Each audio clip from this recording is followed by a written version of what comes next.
Welcome to My on Mondays, an explorative approach to the possessive my through narratives, art, and sound. Each Monday brings a new creation and unique perspective. My on Mondays is brought to you by MING Studios, a contemporary art space and international artist residency program dedicated to the exhibition, experience, and exploration of arts and culture. Along with exhibiting artists from around the world, MING also serves the community by hosting innovative programs including performances, workshops, screenings, readings, artist talks, and other cultural activities. For more information, or if you'd like to participate in My on Mondays, you can visit our website at mingstudios.org.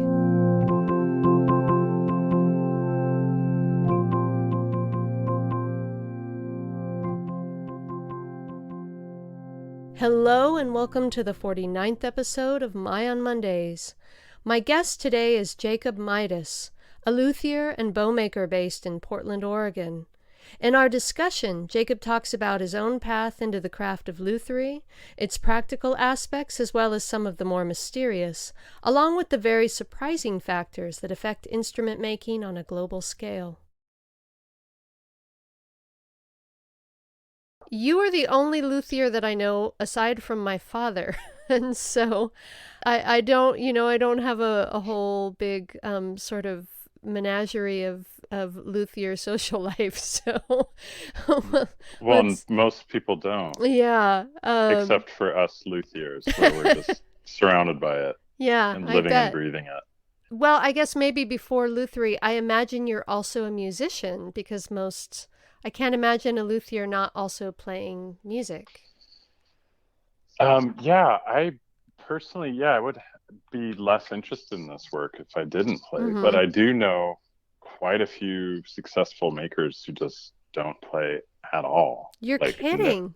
no music, and probably more in the European tradition of luthiery, where it's treated more like a trade in Europe. There's Uh-huh. still the mystique and artistry association that you see in America, but in France and Italy and England, even there's these schools that have been around for hundreds of years. So they cater to kids from a young age. So it's more of like a trade in some ways in Europe than, like, I would say in America. It almost has a sort of mystical magic craft art sensibility, which is great. Okay. And that element can be exploited a bit in America too, I feel like. But so in Europe, I've in my experience, and there's more of a ratio of people who don't play music and who are possibly more coming at it from like a technician vantage point. Wow, that's Um, wild. I would have never imagined that. yeah, whereas in America, a lot of people come to it possibly a little later in life and Mm-hmm. out of a sort of quote unquote the passion of luthiery, Yeah. and that's more an identity I think we've cultivated in America, like this the passion element, the which for me would equate a bit with the mysticization of the craft. Mm-hmm. Um, Well, I wonder so if some of the difference between here and Europe, because you say it's treated like much more like a trade there. One thing that I know from my dad is like when he got into it, he had to apprentice because there were no schools. Maybe that is some of the difference. that is a difference. Although Mm-hmm. in America now there's more schools popping up as well. Yeah, that's what he said. And did you go to So school or did you apprentice? no, I apprenticed. So for violin making, there's at least four schools I know of, and probably more. And Mm-hmm. then summer programs and university programs here and there. Okay. Probably 5 to 10 official programs for violin making, and there's only one place I think of that offers courses in bow making. And I'm particularly a bow specialist, so I would call myself a luthier because I do instrument repair and restoration, and I've been trained in it. Mm-hmm. Um, and I prefer the term luthier than the official term for bow makers in French is archetier, and which is a cool word, but it sounds more pretentious in a Uh-huh. way. So Yeah. I just stick with luthier because it's more Mm-hmm. general. But I am Mm-hmm. more of a bow specialist, and there's only, like I said, just a handful of workshops around the country where you can study. So for bow making, you pretty much have to apprentice with somebody to get to a higher level. Mm-hmm. So I began my studies when I was out of college, like got a bachelor's degree in ethnomusicology, and I wrote my thesis particularly on bowed instruments. So I was already getting interested in the craft and had woodworking and jewelry making experience. So Mm-hmm. working at a violin shop after college, I met bow makers, and one of them in particular, Michael Yates, took me under his wing and trained me in New York City in his shop to do basic bow maintenance work. And so that was the start of my Mm-hmm. education, just doing and then I went on further with him over the years. Okay. And Right. so you were a musician before that and studying ethnomusicology. What was your entry into music? How old were you when you got started? Yeah, I started at a young age, and felt a little ambivalent about it Really? through, yeah, like I wasn't, it was kind of like something my parents asked me to do. And then, Uh-huh. but I was more interested in skateboarding. So I Uh-huh. quit in middle school, and then in high school, What did you I, play? Were you playing stringed instruments back then too? yeah, I played violin. Okay. And then, yeah, in high school, I got interested in it again. And so when I was 16, I started taking lessons again on my own volition. And that was really helpful to like Okay. choose to play.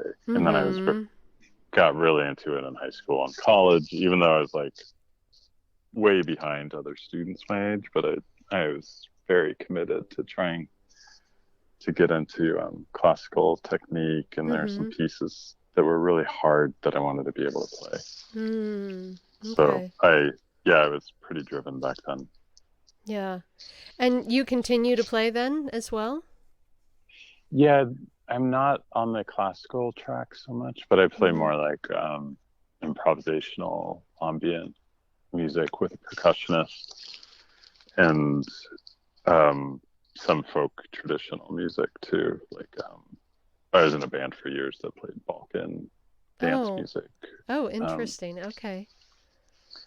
and then I played American folk music and different traditions and some experimental stuff Mm-hmm. as well.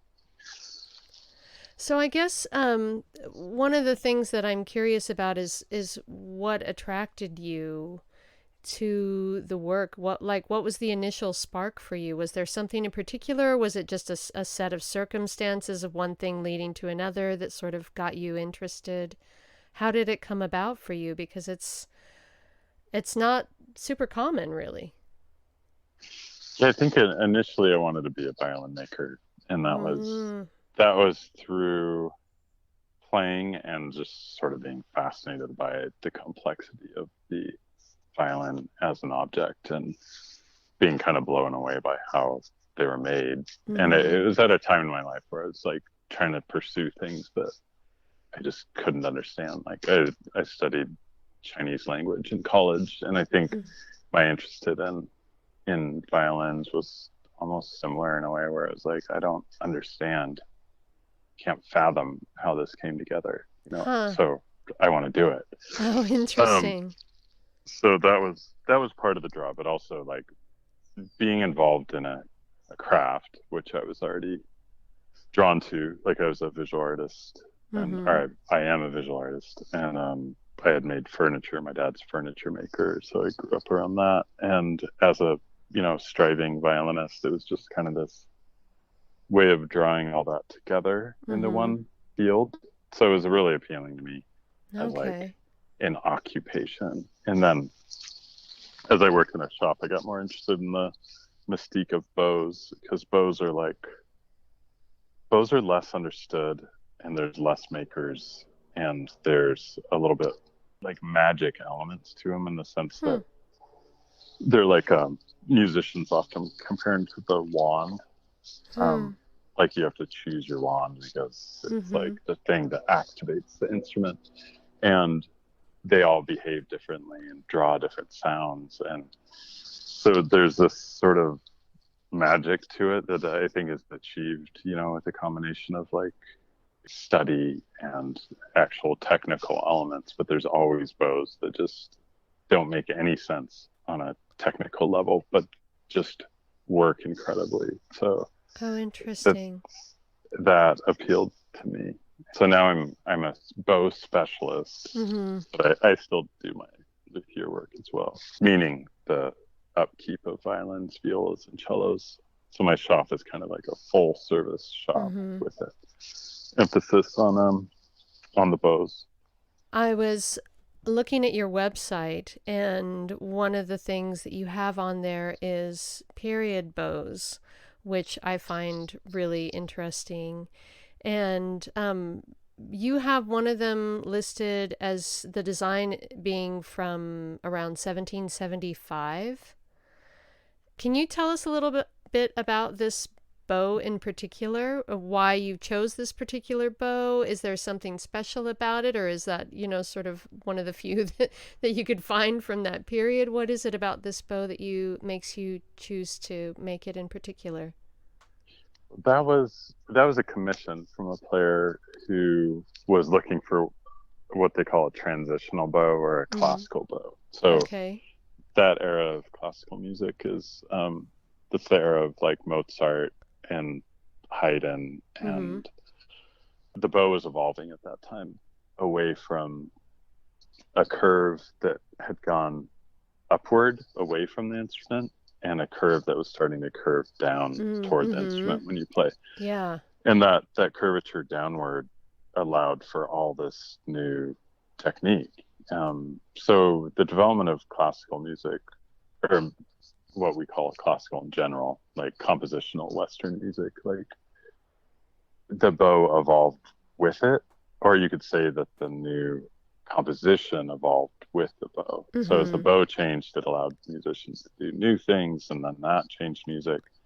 So it's kind of a dialectical relationship, probably. It was very complex sort of interplay of the new technique that musicians could do, and also the craftsman trying to meet the needs of the new composition. So in that era, you still have, or today, you still have musicians who are looking for that era of bow because it kind of gives a different, lighter, bouncy, vibrant feel. So a musician had approached me and asked for that period, and I made it, inspired by Francois Xavier Tort, who's considered sort of the forefather of contemporary making, in the same way that most people know the name Stradivarius as being the sort of getting credit for the creating the instrument model that is the archetype for all instruments after. Everybody's striving to create a Stradivarius sort of sound. Not everybody, but it remains a very high goal mark. So Francois Xavier Tort is the equivalent for bows, and he helped to usher in a sort of new era of bow making, popularizing different elements of what are the standard today. So that's the story with that bow, and it's now being played with I believe the Portland Baroque Orchestra. Very cool.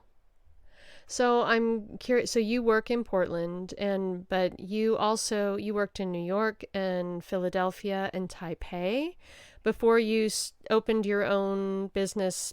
Portland's your hometown, right?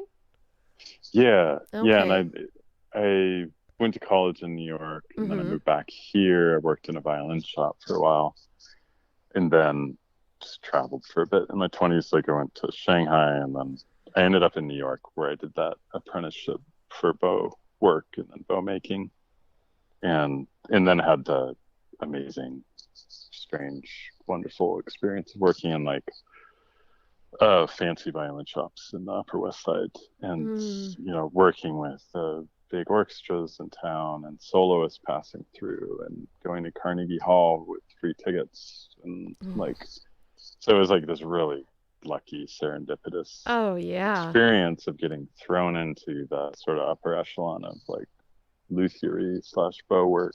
And yeah, it was super fun as a 20 something year old Wow. to have access like that. As at the time I was like, and how much money, New York's expensive. I was like Mm-hmm.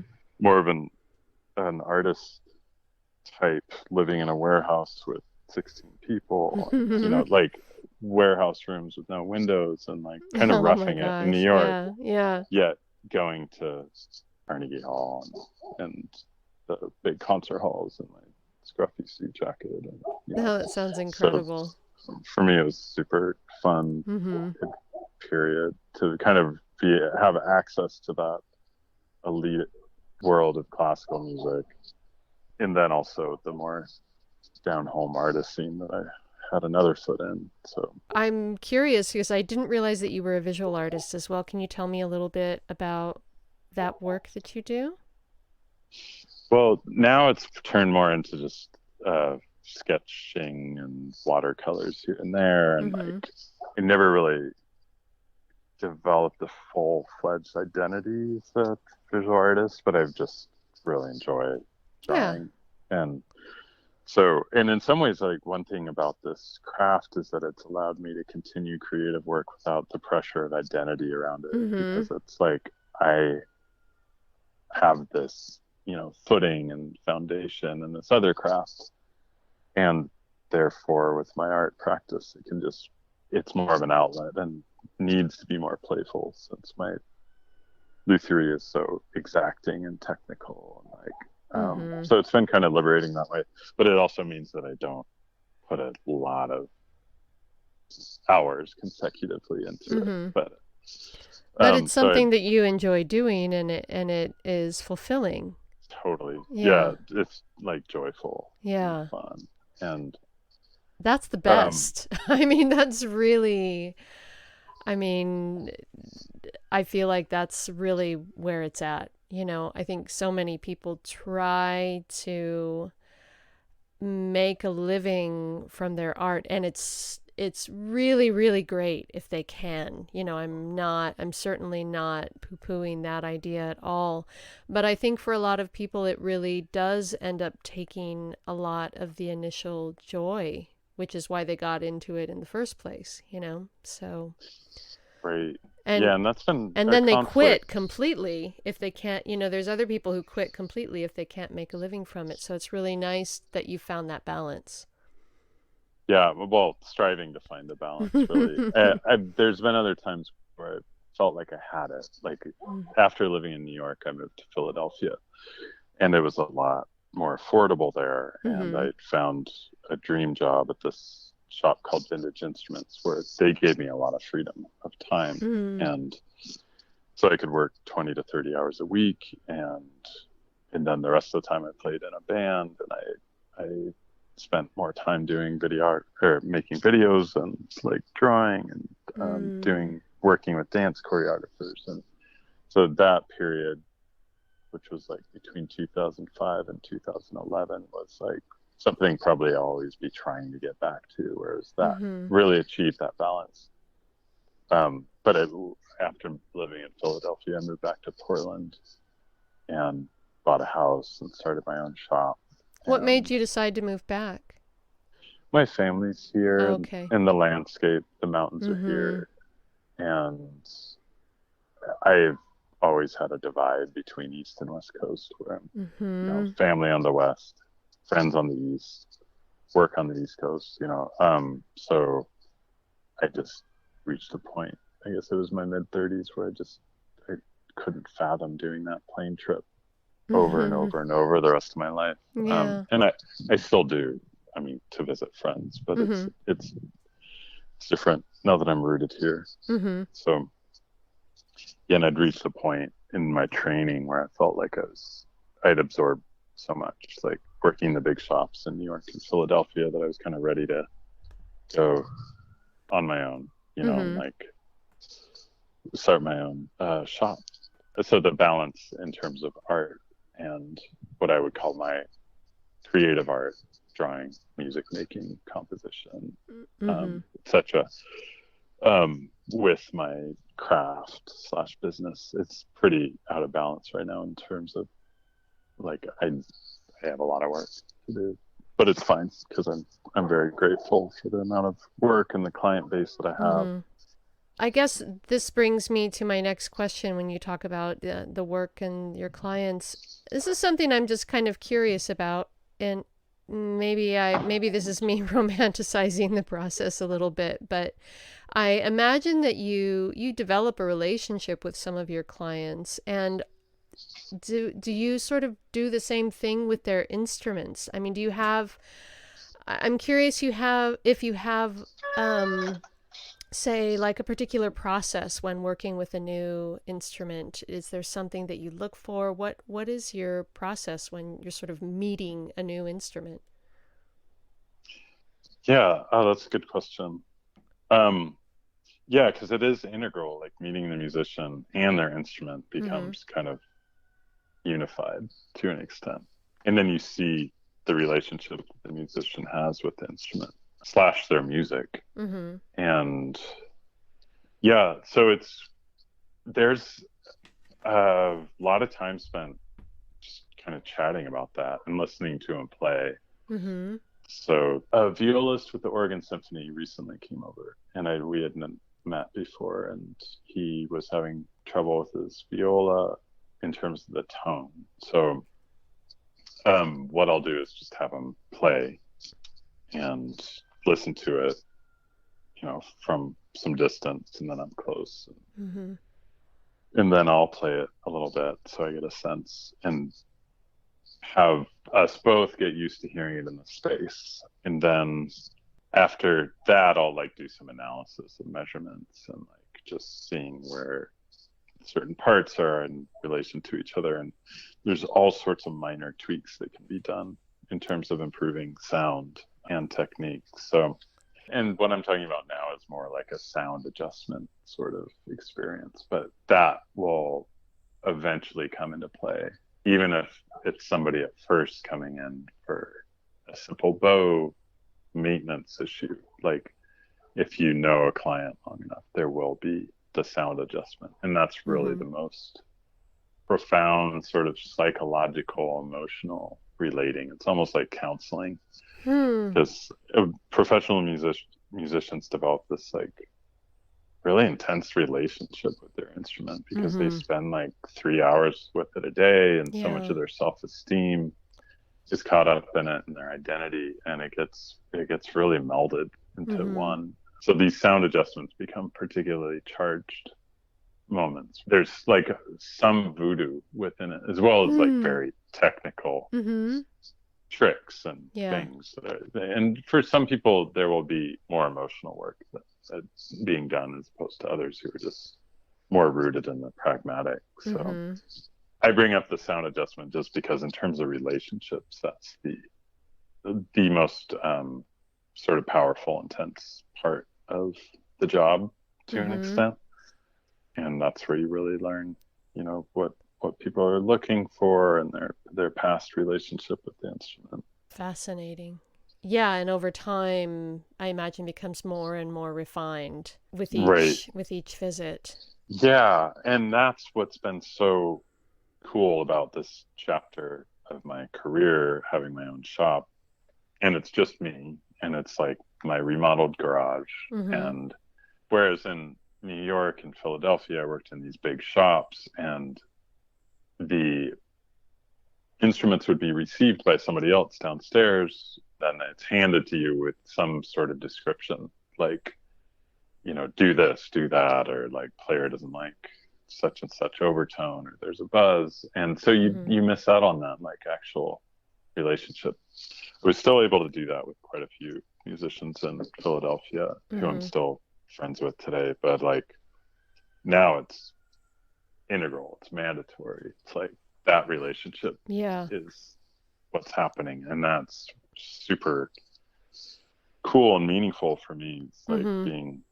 knowing the musician and what they're up to and going to the shows. Mm-hmm. It's like being more a part of the music scene here. And luckily, I'd say all my clients, I'm really excited about their music making and their approach and whatnot. And that's somewhat filtered by my shop setup. It's a word of mouth only. It's Mm. Okay. backyard garage situation. It's not a big mini emporium violin shop. It's like it's kind of the artisanal model or something, but Yeah. I'm really Well, enjoying. and that speaks to the work that you're doing. If you're not doing advertising and it's word of mouth only, and you're still getting that amount of work where you say you're struggling to keep the balance, you know? So that says a lot about the relationships that you're building. Yeah, it's been I realized that in the Northwest there's just not that many people doing bow work in particular. I mean, I'm Mm-hmm. still doing instrument work, but there's seriously a dearth of people doing professional level bow work. So Mm-hmm. yeah, there's more work than I can handle, Okay. and there's not many people I can refer to. So Mm-hmm. I'm I've tried teaching more people. It hasn't panned out, but there's a new prospect of somebody I'm excited to teach. So So within bow making, is there something in particular that you specialize in or that you're known for, or is it just bows in general? well, the most basic thing to do on a bow is, and that everybody has to have done, is putting new hair in the bow. Mm-hmm. And if you're playing a couple hours a day, you probably need to get it done 2 to 4 times a year, depending on how Mm-hmm. fastidious you are. So that's how I've cultivated a lot of my relationships, and that's turned to some bow orders and instrument sales, or just like new relationships. It's a good foundational Mm-hmm. sort of trust to develop with. So So it's I'm not like people are, oh, you're known for making this particular design of I don't know anything about violins, but frog or something, you oh know. And yeah, yeah, good use of a term. Not at this point. I'm mm-hmm. kind of with making a more of a generalist. A lot of makers maybe only make modern bows, meaning Mm. they wouldn't make a transitional bow like we were Mm-hmm. talking about, or a Yeah. classical bow or a baroque bow. But I'm at a point where I'm making all the bows, like even bass bows, and a lot of contemporary makers aren't making Okay. bass bows. So Very cool. I'm kind of open that way. And because Mm. I rehair for so many different people, like I have this very broad array of, I'd say mostly professional musicians, but Mm-hmm. it's probably more like 50% professional and then 50% just total enthusiasts. So I'm not yet known as that, but I think I'm known as being like the a very solid person to go to for new hair, which is a very simple, humble task, but Mm-hmm. like there's enough bad jobs of it that people get nervous about rehearing their bow with Yeah. somebody new. So, since we're talking about rehairing the bow, one of the questions that I was curious about, and I was having a conversation with a friend of mine before, about the materials used in bow making. I saw something on your website about like historically what materials were used, and you said something about how the only thing that you haven't figured out a non-animal alternative for is the hair itself. Right, And right. so this is just out of total curiosity, where does the hair come from? It's horsehair. I mean, are there places that specialize in, is it, Yeah, yeah. A lot of the hair in the world, I mean, like horsehair products that are used for brushes and I mean, even wigs, etc. It comes through a town in China called Anping, hmm, and they've believe have been like a town center of horsehair commerce for like 500 years or something mm-hmm, or longer. But and there's towns like that throughout China where they, one town will specialize in like blue silken prints, and another town, I guess mm-hmm. that's typical in like older civilizations, but And I like in Europe. So in okay, yeah, Anping, they're getting a lot of their hair from either Mongolia proper or Inner Mongolia. mm-hmm, And there's, I don't know how many different family businesses, but I would guess 100 or so in Amping. And I became friends with one family, and I met them. I'd bought hair from their company for years, Mm-hmm. and then I met them when I went to Shanghai at this huge violin convention, and through talking with them, got more insight into how it works. But the way they do it is they'll, in the fall, get in their big old truck and go up to the horse slaughterhouses in Inner Mongolia, and then there's an auction basically, Mm-hmm. and they sell off lots of hair. I mean, lots, like meaning a great amount, but also lots, so you can look at them and bid on them, and Okay. Yeah. then fill your truck for the year, Mm-hmm. and then you spend that year sorting it, selling it.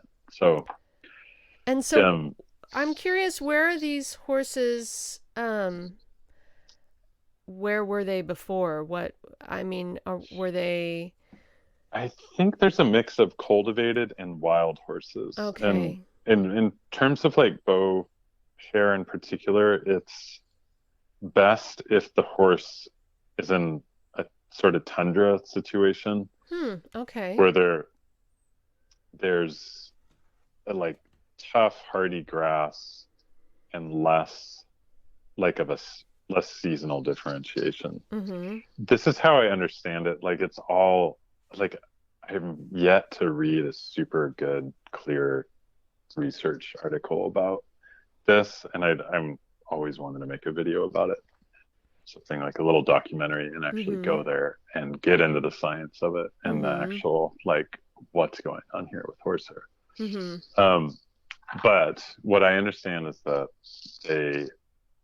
the best horsehair for bows is coming from the tundra, and that the horses don't have like big growth spurts in their hair that would cause the hair to go thicker in one season and thinner in another, like you Oh, would see wow. here, like a Okay. big burst of nutrients in the spring and Mm-hmm. then less in the winter. So it's consistently sort of thick and strong. Mm-hmm. Apologies if that's totally wrong, but that's the sort of hearsay that I've been Mm-hmm. guiding, you know, and it kind of like makes sense to me as well. But all the horsehair in the world really does come from these cold sort of tundra environments, and I think that's why. So you'll also see Interesting. some horsehair from Siberia, and actually that's my favorite place right now. Mm-hmm. So I'm only using Siberian hair pretty much, and then Argentina has some hair, and then it used to be northern Canada had a good horsehair supply, but through NAFTA, there's some trade agreement between America and Canada that said all horses from Canada and America have to go to the same slaughterhouses in Canada. So it means that Canadian horses are all mixed in with American horses, and Uh-huh. therefore it's harder to like pick out. Get the right kind. Oh my God, that is so, there's so many little details Isn't that that, weird? yeah, Yeah. that's wild. I would have never even thought, like, we were having the conversation with my friend and I, and he was wondering, can you use mule hair? Can you use pony hair? What are the different kinds? Does it have to be horsehair? And it not only does it have to be horsehair, but a very specific. Super specific. Yeah, and all Yeah, that's being wow. impacted by global trade relations. And now I think it's being impacted by climate change because Mm-hmm. in my experience, Mongolian hair just started being not so good. And it's probably from overuse or not overuse, but a lot more demand in China itself. Mm-hmm. But I'm kind of guessing that maybe with climate change, things are changing in the way grass grows, and I don't know exactly how, but there's been a major problem with horsehair supply, having consistency with it. So Yeah. I mean, everything's wrapped up in climate change right now. So I'm Mm. assumed that horses' diets are too, and Yeah. therefore, but the demand is also very high. There's some Wow. synthetic alternatives, but I haven't seen or heard one that works out well. And also, they're made out of, as far as I know, they're made out of plastics. So I'm kind Mm-hmm. of like, what's more grisly? slaughterhouses in Mongolia or Mm-hmm. microplastics Yeah. in bird bellies or Yeah. microplankton, and That's an so excellent point. Yeah. So much minutia that goes into every little thing that we do in our lives. It's fascinating. right, and Mm. these endless supply chains that Mm-hmm. all impact each other, like the food Mm-hmm. chain. Yeah.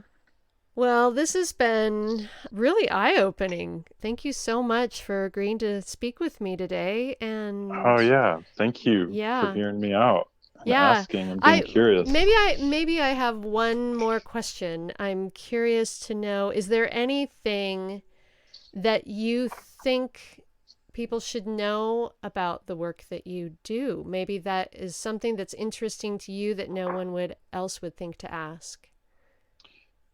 Oh, well, I think one of the vital things about bow making right now is that it's another resource issue that ties into so many of the most pressing global elements that we face right now. Mm. And that's rainforest plunder and the Mm. wood that we use to make bows, which is this Yeah. very particular, incredible wood called Pernambuco, is being considered now to become completely illegal, like on the scale of elephant ivory. Oh, wow. And there's other cool alternative woods, but Pernambuco is what, the guy, Francois Xavier Tort, I brought up earlier, he was one of them. He's credited, at least, with popularizing or making standard the use of Pernambuco, Mm-hmm. which only comes from Brazil. And Mm-hmm. Brazil was named after it. So Brazil Okay. means fiery red, and the wood is fiery red. And it was like Okay. the primary sort of best dye wood for the color red. So it was used a lot as ballast in the ship coming back, and that's how people found it as a bow making wood. But Hmm.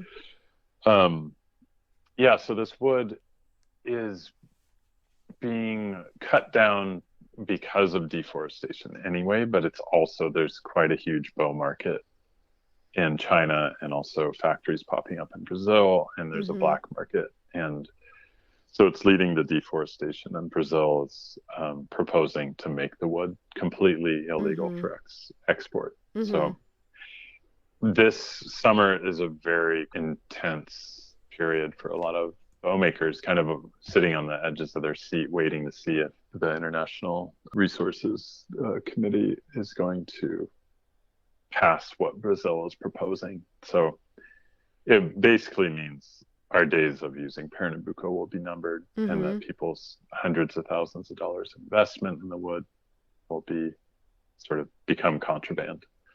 Oh, so So even the wood that's already cut and purchased and in this country is going to be illegal too? potentially, like you see with Wow. ivory, elephant ivory is just, Uh-huh. and also like you saw or we saw with rosewood, Mm-hmm. Brazilian rosewood became illegal a few years ago, and the Gibson guitar factory was Oh. raided and sort of made an example of, Wow, I didn't know about that. fined and shut down. And so, these resource controls are great, Mm-hmm. but there's a lot of, it's hard for them to do it with anything but a sledgehammer. And Mm-hmm. unfortunately, with that sledgehammer, a lot of people who aren't harming the forest directly Mm-hmm. are using very aged wood or getting Mm-hmm. taken down in the process. So it's a strange balance of like what's more important, traditional craft and the music that comes with it, or the trees. And I Yeah. mean, I would say that the trees really, because we can find other ways, but Mm-hmm. I'm hoping that they find a good balance. Yeah, it's a So shame they can't find a way to sort of, you know, document what's already been purchased and what's already here. But I guess when you're cutting things down and making them into something else, there's really no way to do that. yeah, there's some attempt. They're saying if Mm-hmm. you have proof that it was acquired before 2007, then it's okay. But anything after that, That was a apparently, long time ago. totally. It was like right when I Wow. started making. So, I mean, I have $30,000 in Pernambuco that would just become, well, I don't know. I don't know the ins and outs really, honestly, but yeah. So I just wanted to share that in terms of a unique thing that's on my mind in 2022. Yeah. And we'll see how that plays out. Wow. So much to think about. Thank you so much for sharing your thoughts with me, and I wish you the best of luck with all of the changes that are coming.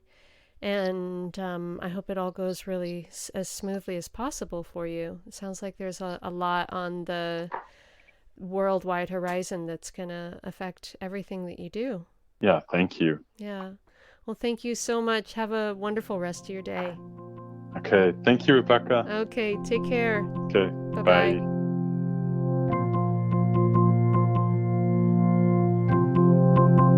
Thank you for joining us today. We'll be back next Monday. Tune in.